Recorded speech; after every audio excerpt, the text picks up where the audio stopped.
창세기 22장 11절로 14절까지의 말씀을 한 절씩 천천히 교독하도록 하겠습니다. 여호와의 사자가 하늘에서부터 그를 불러 가라사대 아브라함아 아브라함아 하시는지라.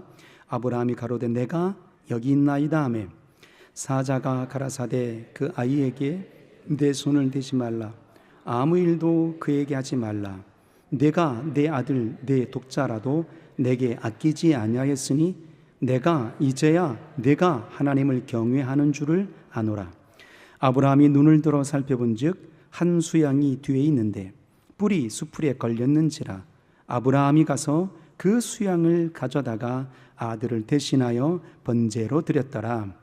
아브라함이 그 땅 이름을 여호와 이레라 하였으므로 오늘까지 사람들이 이르기를 여호와의 산에서 준비되리라 하더라. 아멘. 살아있음이라는 의미는 뭘까요? 죽어있는 것과 살아있는 것에 완전한 차이가 있다면 살아있는 자는 성장된다라는 얘기입니다. 성숙한다라는 얘기입니다. 멈추지 않는다는 얘기거든요. 그러나 죽어있는 모습은 어떤 것이겠습니까? 멈춰 있음이죠. 성장될 수 없음입니다. 자라날 수 없는 겁니다. 오늘 이 한 시간에 우리가 이곳에 와서 예배하고 있다는 의미는 살아있음으로, 호흡하고 있음으로 우리가 하나님께 영광을 돌리는 이 영적 성장과 성숙을 이뤄내고 있는 현장에 있는 겁니다. 오늘 7월이 우리가 어떤 계절로서 움직이고 있습니까? 한 뼘이라도 성장했으면 좋겠어요 하는 그 역사의 간절함을 담아내고 있는 계절이 바로 이 7월입니다. 이 7월에 청포도가 물이 있는 것으로 만족하는 것이 아니라 한 뼘이라도 우리의 삶이, 우리의 영혼이 하늘의 하나님을 향하여서 더 가까이 진보하기를 원하고 성장되기를 원하고 성숙되기를 원해요 하며 그 진한 믿음의 역사를 품고 있는 계절이 이 7월인 겁니다. 아이가 태어나죠. 갓 태어난 아이가 길 수 있습니까? 뒹굴 수 있습니까? 걸을 수 있습니까? 아무것도 할 수 없죠. 그런데 그 아이가 태어날 때 부모들이 얼마나 기뻐합니까? 하나님이 우리 가정에 생명을 주셨어요. 하나님이 우리 가정에 놀라운 생명을 선물로 주셨어요 라고 얼마나 기뻐합니까? 그런데 이 아이가 자라지 않고 그대로 멈춰 있다면 얼마나 절망이겠습니까? 얼마나 안타까움이겠습니까? 농부가 봄이 되면 밭을 기경하고 씨를 뿌리지 않겠습니까? 그 씨를 뿌리게 되면 역사의 중심의 농부의 마음은 한결같습니다. 가을이 되면 풍성한 소출로 돌아올 것이다 라는 그 확신과 신뢰 때문에 수고로 이 밭을 기경하고 씨앗을 심고 가꾸는 겁니다. 그런데 씨는 뿌렸는데 이 씨앗이 싹이 나질 않아요. 싹이 났다 할지라도 자라지 않는다 이 말입니다. 어찌 될까요? 그 농부의 마음은 절망으로 변해버리고 말 것입니다. 모든 신앙인들이, 모든 인생들이 다 이처럼 성장되고 성숙되기를 원하는 거예요. 인격도 성숙하기를 원하고 믿음도 성장되기를 원하고, 마치 우리 주님께서 누가복음 1장에 보게 되면 아이가 자라매 키가 자라고 지혜도 자라고 하나님과 문영혼에게 사랑받는 이가 되었더라 이렇게 말씀하시는 것처럼 멈추지 않았던 그의 성장과 성숙의 모습의 내력을 기록하고 있어요. 그러면 이 시대의 모든 오고 오는 그리스도인들을 향해서 하나님이 무엇을 기대하고 계실까 함이죠.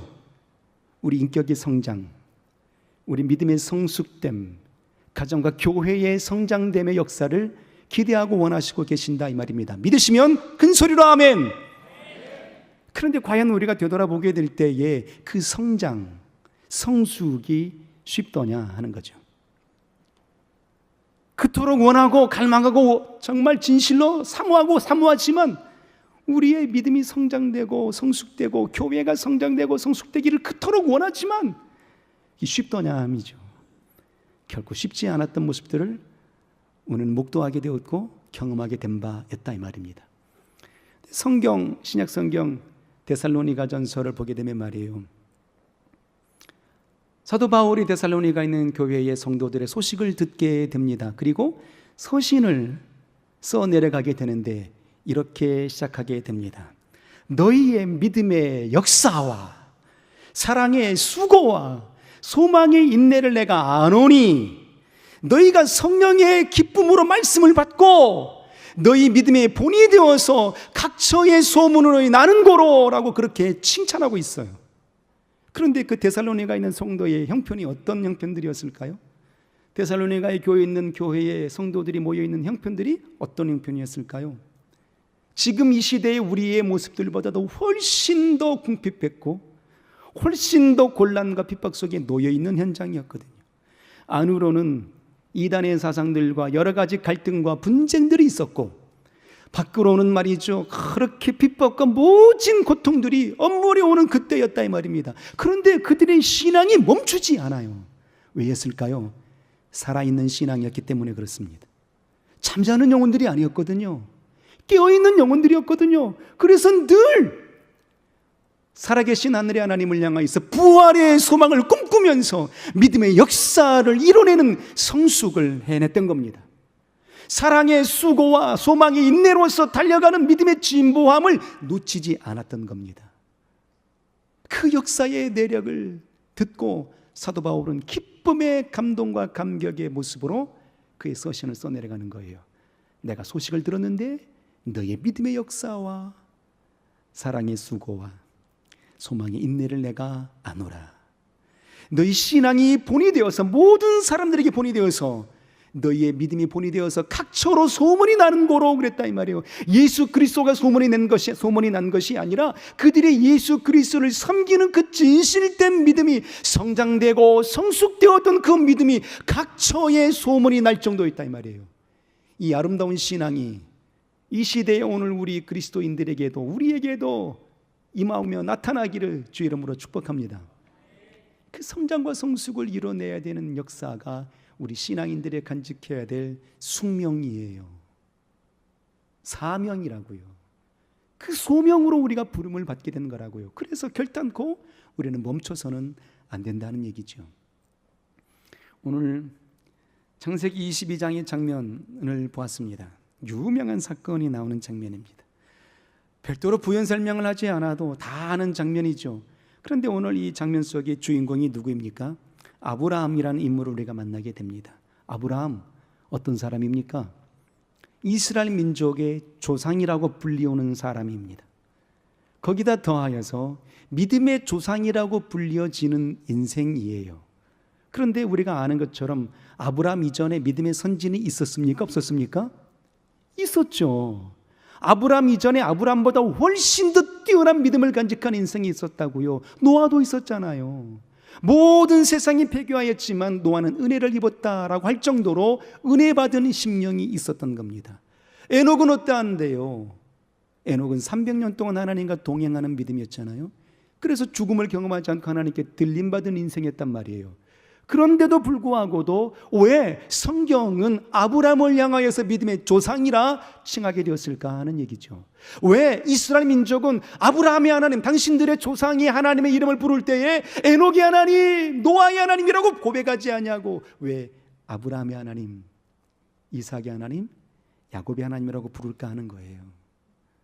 아브라함의 믿음이 성숙된 신앙이었기 때문입니다. 아브라함의 믿음이 성장된 믿음이었기 때문에 그렇다 이 말입니다. 굴곡진 인생 여정을 걸었죠. 모든 순간순간들마다 철저하게 순종하고 철저하게 주의 말씀을 붙드는 인생으로 살아왔느냐? 그렇지 않았죠. 그렇지만 그의 인생의 나이, 오늘 성경의 본문에 보게 되면 오늘 아브라함의 나이가 몇 살 정도 되었을 것 같습니까? 그래도 어렴풋이 잡아도 120세쯤 되었을 겁니다. 100세의 아들을 낳았으니까 112세에서 120세 정도는 되었을 그때였다 이 말이에요. 상상해 보십시오. 요즘 시대에도 장례식장에 가게 되면 보통 90세 이상 100세를 쉽게 봅니다. 100세를 향해서 말할 때에 정말 만수하셨군요 이렇게 우리는 말하지 않습니까? 100년을 살아보면 어떠할까요?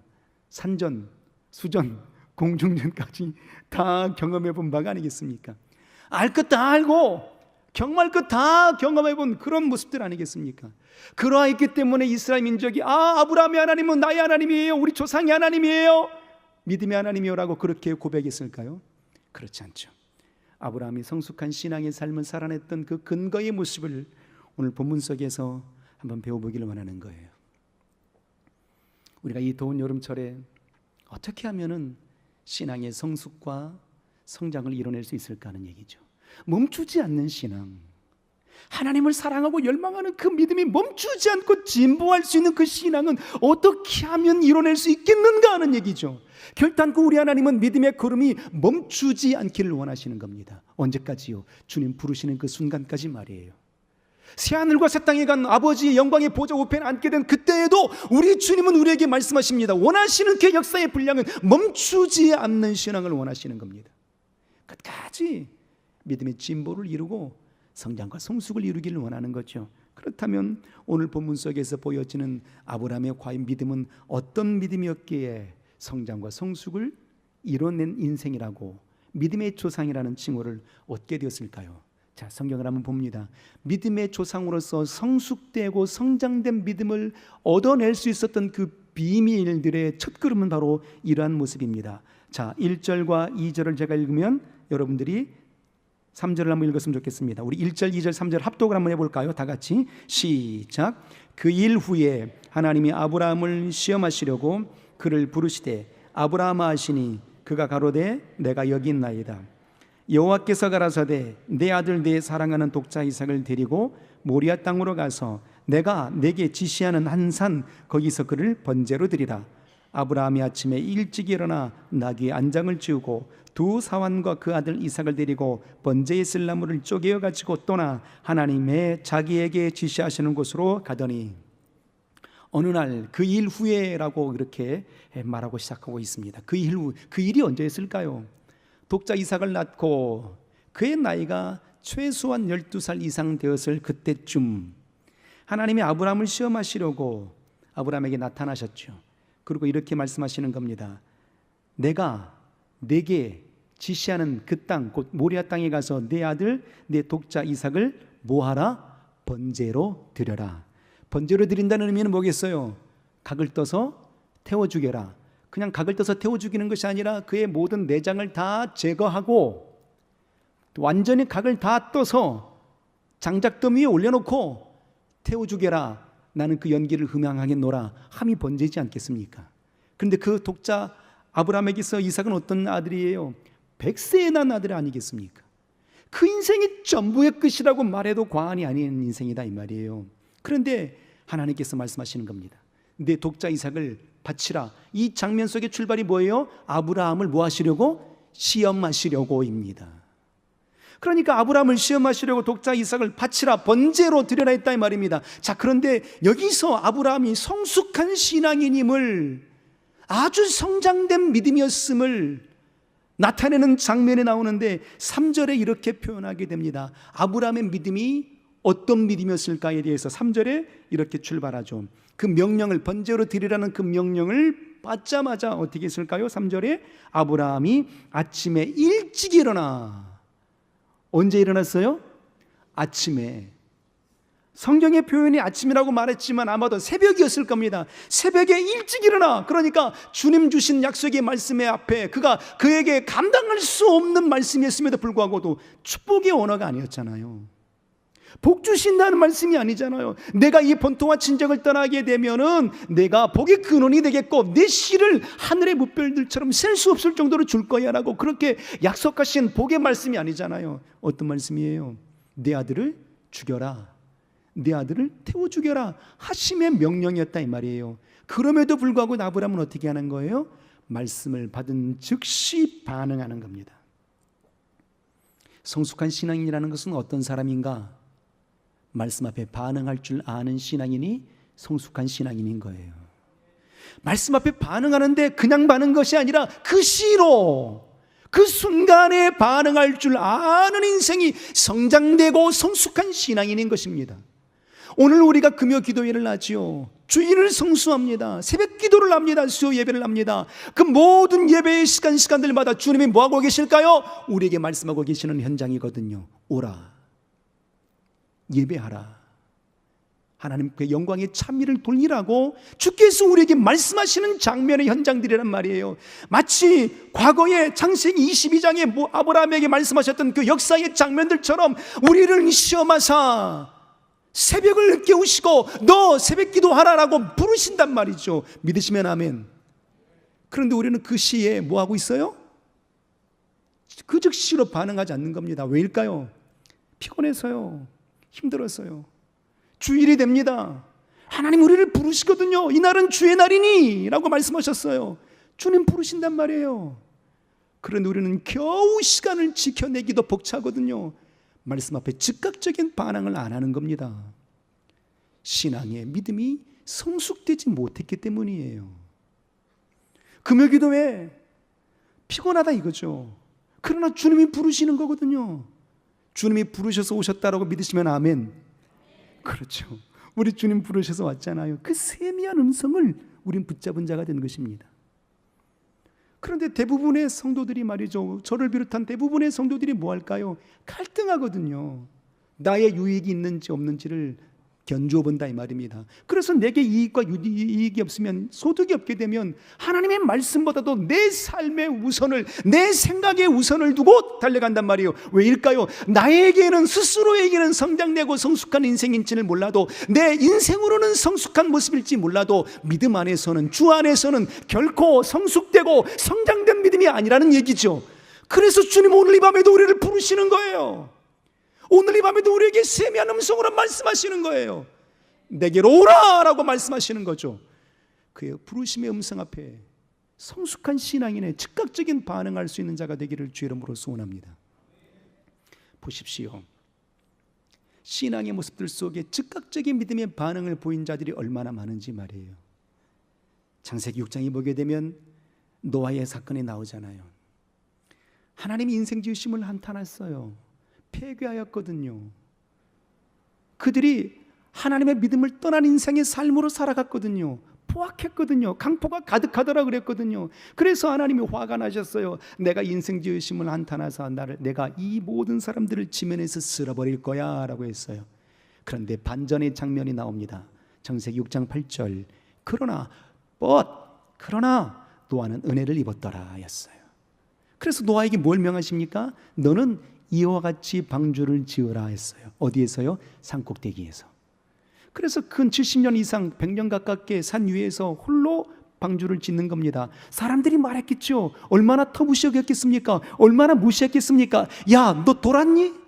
무슨 산 위에서 배를 만드니? 언제 비가 내린다고? 비가 올지라도 이 산꼭대기까지 비가 올라오겠니? 왜 배를 만드는 거야? 라고 무시와 터부시하김을 당했겠죠. 언제까지요? 근 100년 가깝게 말이에요.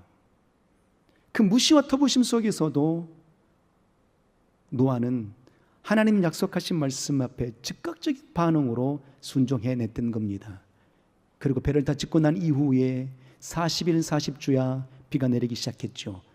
땅이 솟아나게 되고 창이라고, 그리고 하늘에서 비가 엄청난 비가 내렸다는 말입니다. 그래서 그때에 결국 어떻게 되는 거예요? 즉각적인 반응을 보였던 노아와 그의 7가족 식구들이 살아남게 되는 역사를 보는 겁니다.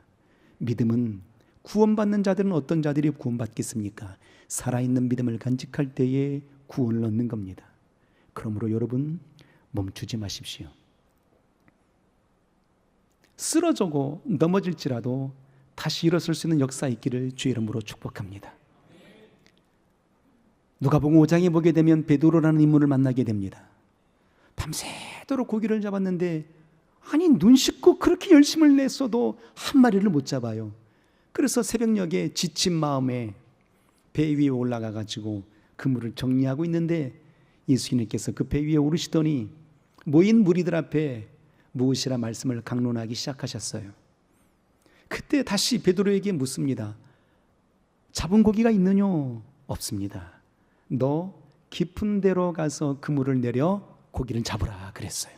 그때 베드로의 역사가 어떤 모습이었습니까? 그 주신 말씀 앞에 즉각적인 반응을 하는 겁니다. 하나님이 말씀을 강론하셨을 때 은혜 받은 자가 된 거죠. 그래서 그 받은 은혜를 식기 이전에 주님 말씀하셨을 그때에 즉각적인 반응을 보이는 겁니다. 그래서 베드로는 이렇게 고백하죠. 주여, 내가 밤이 늦도록 수고하여 잡은 것이 없지만은 주의 말씀에 의지하여 그물을 내리리이다. 기다렸다가 그물을 던진 게 아니잖아요. 내일 할게요. 지금 그물 정리하고 있는 거 보시지 않습니까? 나 피곤하다니까요. 나 지쳤다니까요. 내일 할게요 라고 말할 수 있었을 겁니다. 왜요? 내 생각이 우선이었다라면 말이죠. 그러나 자기 인생의 성숙함과 성장됨으로 말하지 아니하고 내 안에 좌정하여 계시는 주의 음성 앞에 성숙한 믿음의 모습에 반응을 보이는 거예요. 주의 말씀 앞에 반응하기 시작했던 겁니다.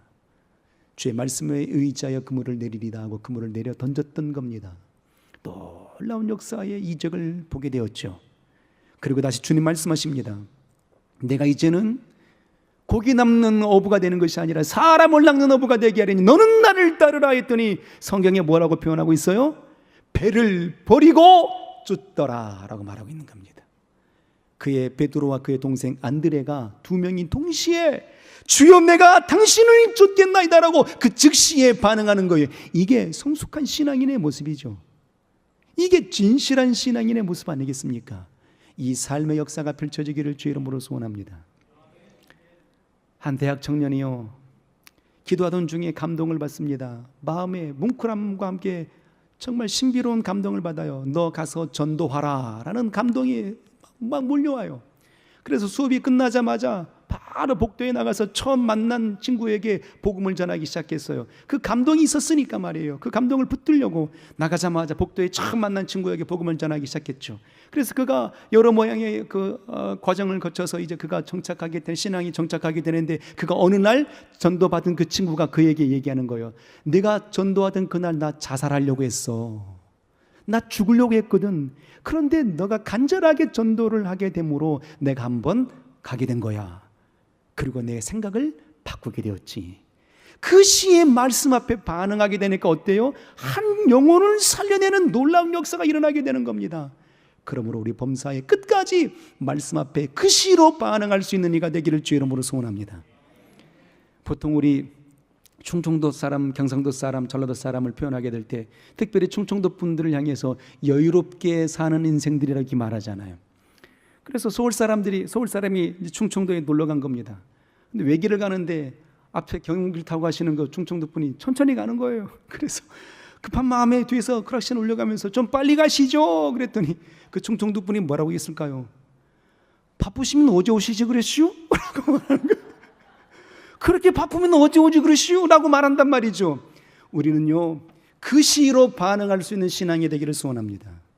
내일이 아니에요. 미뤄내는 게 아니라고요. 오늘 주신 말씀은 오늘 그 감동이 사라지기 전에 그 말씀을 붙들고 나아가는 신앙이 진실로 성숙되고 성장된 신앙의 모습인 겁니다. 우리 교회 부흥되기를 소원합니다. 우리 가정 다시 성숙된 가정이 되기를 원합니다. 우리의 믿음이 다시 성숙되고 성장된 신앙이 되기를 원합니다. 그리하고자 원할지인데 아브라함처럼 주시는 말씀 앞에 즉각적인 반응을 할 수 있는 복된 심령 되기를 주의 이름으로 소원합니다. 그리고 다시 오늘 본문에 보게 될 때 말이죠, 놀라운 장면을 또 발견하게 되는데 말이에요. 아브라함의 그 독자 이삭을 새벽에 아침 일찍 장작을 쪼개 가지고 데리고 가는 겁니다.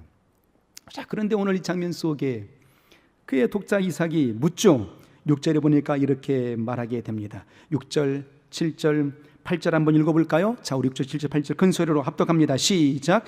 아브라함이 이에 번제 나무를 취하여 그 아들 이삭에게 지우고 자기는 불과 칼을 손에 들고 두 사람이 동행하더니 이삭이 그 아비 아브라함에게 말하여 가로되 내 아버지하니 그가 가로되 내 아들아 내가 여기 있노라. 이삭이 가로되 불과 나무는 있거니와 번제할 어린 양은 어디 있나이까? 아브라함이 가로되 아들아 번제할 어린 양은 하나님이 자기를 위하여 친히 준비하시니라 하고 두 사람이 함께 나아가서 그랬어요. 이삭이 묻는 겁니다. 아버지, 장작도 있고 모든 것들은 다 있는데 번제할 어린 양은 어디 있습니까? 라고 묻는단 말이에요. 그 말을 들었을 때 그 아버지 아브라함의 마음이 어떤 마음이었을까요? 얼마나 찢어졌겠습니까? 너가 바로 제물이야. 너를 태워 주기라 하셨어. 하나님이 그렇게 하셨어 라고 그렇게 말할 수 있었겠어요? 없었겠어요? 없죠. 그런데 하나님은 얼마나 원망하겠어요, 아들이. 그러니까 말할 수 없었던 겁니다. 그래서 돌려서 말했죠. 하나님이 준비하실 거야 라고 얘기하고 말았죠. 그리고 장면에 나옵니다. 9절에 보니까 말이죠, 이제 이삭을 결박시켜가지고 말이죠, 장작더미에 올려놓습니다. 그리고 어떻게 하려고 하는 거예요? 칼로 지금 내리 찍으려고 하는 장면이 9절의 장면입니다. 이 장면 속에 이삭이 반항하는 장면에 나와요, 안 나와요? 안 나오잖아요. 아브라함의 나이가 몇 살쯤 되었다고요? 최소 112세가 넘었다니까요. 120세 가깝게 되었다고요. 그러면 그 이삭의 나이는 몇 살쯤 되었겠습니까? 최소 12살에서 20살 가깝게 됐다니까요. 청소년 시기라고요. 그러면 반항할 법도 하잖아요. 아무리 아버지가 무섭다 할지라도 자기를 죽이려고 하는데 가만히 있을 아들이 어디 있겠어요. 그런데 이삭이 지금 뭐하고 있습니까? 가만히 있잖아요. 그럼 이삭의 믿음이 얼마나 대단한 거예요. 얼마나 존경스러울 만한 믿음이냐고요, 이삭의 믿음이. 그런데 오늘 이 22장의 장면 속에 누가 돋보여집니까? 이삭이 돋보입니까? 아브라함이 돋보입니까? 아브라함이 돋보이잖아요. 왜였을까요? 이삭이 그렇게 칼로 내리찍으려는 그 순간에도 반항치 아니하고 그렇게 올곧게 그렇게 마주대하고 있는 그의 모습은 어디에서 출발하게 된 것일까요? 아브라함에게서 배운 거잖아요. 성숙한 신앙인들은 바로 영향력이 있는 사람이라는 거예요. 거룩한 영향력을 끼칠 수 있는 사람이 성숙되고 성장된 신앙인이라는 겁니다. 그러면 우리 스스로를 되돌아봐야 되는 겁니다. 과연 나에게 영향받고 있는 이들이 있는가? 이 교회 속에서 내가 거룩한 영향력을 미치고 있는가를 봐야 되는 겁니다. 성숙된 신앙인들은, 성장된 신앙인들은 거룩한 영향력을 끼칠 줄 아는 인생들인 거거든요. 거룩한 영향력을 끼칠 수 있다는 얘기는 말이죠, 이기적이지 않다는 얘기입니다. 자기 이익만을 추구하는 인생들은 성숙한 신앙인들이 아니잖아요. 이기적인 사람 앞에 주변에 사람들이 있겠습니까? 없겠습니까? 없죠. 다 알거든요. 저 사람 너무도 이기적이야. 자기 욕심만 추구하는 사람이 한다 이 말입니다. 그런데 성숙한 신앙인의 삶을 보게 되면 말이죠, 어떤 사람이에요? 이타적인 사람이거든요. 선한 영향력을 끼친다 이 말입니다. 사도행전 2장의 43절 이하를 보게 되면 말이죠, 초대교회의 장면이 나오게 됩니다. 자신들의 모든 것을 팔아서 가난한 자들에게 나눠줬어요. 공동체의 삶을 살게 되었죠. 성전에서 예배하고 집에 돌아와서 떡을 떼며 교제하며 하나님을 찬미하게 되었죠. 그랬더니 그들의 믿음이 소문이 나기 시작했어요. 모든 사람들에게 칭송을 받게 되니 날마다 구원받은 사람을 더하게 하시더라 그랬다 이 말입니다. 뭐 하고 있는 겁니까? 초대교회 성도들이 말이죠, 가난했지만 어려운 형편들이었지만 말이죠, 선한 영향력을 끼치고 있는 거예요. 그들의 믿음이 성숙한 신앙인의 모습이었던 겁니다. 우리 교회가 다툼의 교회라고 할지라도 여기 모여있는 성도의 심령들이 성숙한 신앙인들로 가득 채워진다면 우린 반드시 개혁 성공 이루어집니다. 우리 거룩한 부흥 이뤄내게 될 수 있습니다. 우리 성장하는 교회 이뤄낼 수 있다 이 말이에요. 그러니까 누구를 탓하는 게 아니라는 거죠. 내 신앙이 선한 영향력을 끼치고 있는 자인가라는 거예요. 내 믿음이 거룩한 영향력을 끼치고 있는가 하는 얘기죠. 우리는 이와 같이 성숙되고 성장된 신앙의 모습을 나타낼 수 있는 자가 되기를 주의 이름으로 소원합니다. 창세기 39장에 보게 되면 말이죠, 요셉이라는 인물을 만나게 됩니다.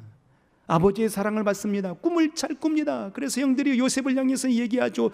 야, 꿈꾸는 자가 오는도다. 시기와 질투 때문에 그의 동생을 깊은 웅덩이에 던져버리고 맙니다. 저를 죽이자 했던 겁니다. 그런데 장자 루벤이 간곡하게 말하죠. 저를 죽이지는 말자. 그래서 어떻게 합니까? 애굽의 보디발 장군의 종으로 팔아먹게 됩니다. 처절한 인생의 삶을 살아가요. 누가요? 요셉이 말이에요. 무엇 때문에요? 꿈꿨던 하나님을 의지하는 그 비전을 간직했던 그 모습 때문에 굴곡진 인생 여정을 걷는 겁니다. 그래서 겨우겨우 목숨 부지해서 애굽의 종으로 팔려갔죠. 그때에 보디발 장군이 요셉을 보는데 이렇게 성경은 표현합니다. 그가 요셉을 보니 하나님과 함께함이 보이더라. 뭐와 함께함이 보이더라? 이방 사람인 보디발 장군이 요셉을 보는데 그가 종으로 팔려왔잖아요. 종이었음에도 불구하고도 그의 모습을 보게 되는데 하나님과 함께함이 보이더라. 그래서 그가 손대는 모든 일들이 영통케 되더라. 영향력을 끼치게 되었던 겁니다. 성숙한 신앙이었던 거예요. 그래서 어떻게 됩니까? 가정의 모든 일들을 주관하는 가정의 총무가 됩니다. 그의 아내에게 누명을 쓰게 되어서 감옥에 옥살이를 하게 되죠. 그런데 그 옥살이 가운데에도 말이죠, 누구를 원망하거나 불평하지 않아요. 성숙한 신앙의 모습을 보이는 겁니다. 끝까지 믿음을 붙들고 있는 거예요. 그래서 어떻게 됩니까? 옥중에서도 총무의 역할을 감당하게 됩니다. 그리고 그 꿈을 꾸어준, 해몽해준 그 역사 때문에 바로의 꿈을 해몽해주게 되고 결국은 그 애굽 땅의 총무가 되는 겁니다. 애굽 땅의 총리가 되는 거예요. 이 선한 영향력이 어디서 왔느냐 하는 얘기죠. 성숙한 신앙의 모습이라는 겁니다. 멈추지 않았던 신앙의 모습 때문이었던 거예요. 그 신앙의 중심의 내력이 오늘 아브라함의 모습 속에 보여지는 겁니다. 일관된 순종과 일관된 희생과 그 역사의 내력이 말하죠. 내가 사람들에게 아브라함이 말하게 되는 겁니다. 내가 아이와 함께 번제로 드리고 난 다음에 다시 이 아이와 함께 돌아오리라. 경배하고 나서 돌아오리라. 아브라함에게 있어서는 말이죠, 소망이 있었던 겁니다. 어떤 소망이요? 부활의 소망이 있었던 거예요. 그러므로 일평생 우리 모두 부활의 소망을 꿈꾸시고 멈추지 않는 신앙의 성숙함과 성장됨으로 나가기를, 오직 예수로 충만한 인생이 되시기를 주의 이름으로 축복합니다. 할렐루야. 다른 그 어떤 것들보다도 내 안에 예수로 충만하게 채우게 되면 멈추지 않는 신앙, 즉시로 반응할 수 있는 신앙인이 되는 거예요. 끝까지 그의 말씀 앞에 반응하는 신앙이 되고 내 모든 인생을 통해서라도 오직 주 앞에 달려갈 수 있는 진실한 신앙인이 되는 겁니다. 더 나아가 부활의 소망을 꿈꿀 줄 아는 인생이 되는 겁니다. 그래서 주님 앞에 반응할 수 있는 신앙, 온전히 일관된 순종의 모습이 될 수 있는 귀한 역사를 펼쳐 보이시기를 주의 이름으로 축복합니다. 우리 기도하겠습니다. 우리 이 시간에 기도할 때 생명의 하나님 아버지, 일평생 내 영혼 성숙하고 성장된 신앙인이 되고자 원합니다. 그러므로 말씀 앞에 그 시로 반응할 수 있는 이가 되길 원하고 오직 희생의 모습으로 주 앞에 달려가는 인생이 되길 원하고 부활의 소망 중에 달려갈 수 있는 자 곧 예수로 충만한 신앙인이 되길 원하며니 내 영혼과 주의 가정과 주의 교회가 성숙한 교회, 성숙한 신앙인들 되게 하여 주옵소서 하고 우리 예수의 이름 한번 부르고 통성으로 기도합니다. 예수여.